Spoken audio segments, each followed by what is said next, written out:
আমাদের প্রত্যেকেরই কদিন ধরে নজর ছিল জুনিয়র ডাক্তারদের কর্মবিরতির দিকে। কি সিদ্ধান্ত হবে, বৈঠকের পর কি তাদের সিদ্ধান্ত বদলাবে, সেই দিকে আমাদের নজর ছিল।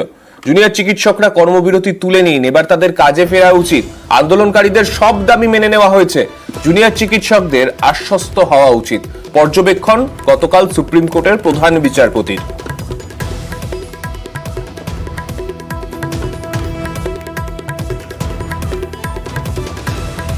We have created conditions for them to come back to work. Yes. We have recorded their assurance that now that you have said that there will be no vindictive or adverse action, they will take a decision to come back to work. Yes. Let them now do whatever they have to do to implement that assurance and come back to work. Supreme কোর্টের পর্যবেক্ষণ সত্ত্বেও অবস্থানে অনড় junior ডাক্তাররা। নয়া দাবি নিয়ে আন্দোলন চলার ঘোষণা। বারবার আবেদনের পরেও চলবে কর্মবিরতি। রাজ্যের পদক্ষেপ নিয়ে সন্তুষ্ট নয় আন্দোলনকারীরা।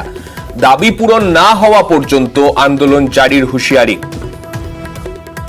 আরডিএ এবং ছাত্র সংসদ নির্বাচন সহ একাধিক দাবি তুলেছেন তারা। রাজ্যের কাছে নতুন দাবিতে আলোচনা চান আন্দোলনকারীরা। আমরা 5 নম্বর দাবিতে উল্লেখ করেছিলাম, কলেজে কলেজে ভয়ের যে বাতাবরণ সৃষ্টি হয়েছে তা প্রতিহত করতে গেলে ছাত্রছাত্রী ইউনিয়ন এবং কলেজে কলেজে আরডি রেসিডেন্ট ডক্টর অ্যাসোসিয়েশন সুনিশ্চিত করতে হবে। আমাদের যে চতুর্থ এবং পঞ্চম যে দাবি ছিল এবং প্রিন্সিপাল সেক্রেটারি সম্বন্ধে আমাদের যে দাবি ছিল, সেই দাবিগুলো নিয়ে আমরা আলোচনায় বসতে চাই। সেফটি সিকিউরিটি প্রশ্নে মহামান্য সুপ্রিম কোর্ট এভাবে আমাদের দাবিকে মান্যতা দিয়েছে। আমরা মনে করি এই দাবি নিয়ে এবং আমাদের পঞ্চম দফার যে দাবি ছিল, যেখানে আমরা চেয়েছিলাম যে দ্বিতীয় অভয়ার ঘটনা যাতে না হয়, সেই পরিস্থিতি কলেজ ক্যাম্পাসগুলোকে সুনিশ্চিত করতে হলে কলেজে কলেজে গণতান্ত্রিক পরিসরটাকে আরো বৃহত্তর করতে হবে। আমরা মনে করি এই দাবিগুলিতে আমাদের রাজ্য সরকারের সাথে বসার প্রয়োজন আছে।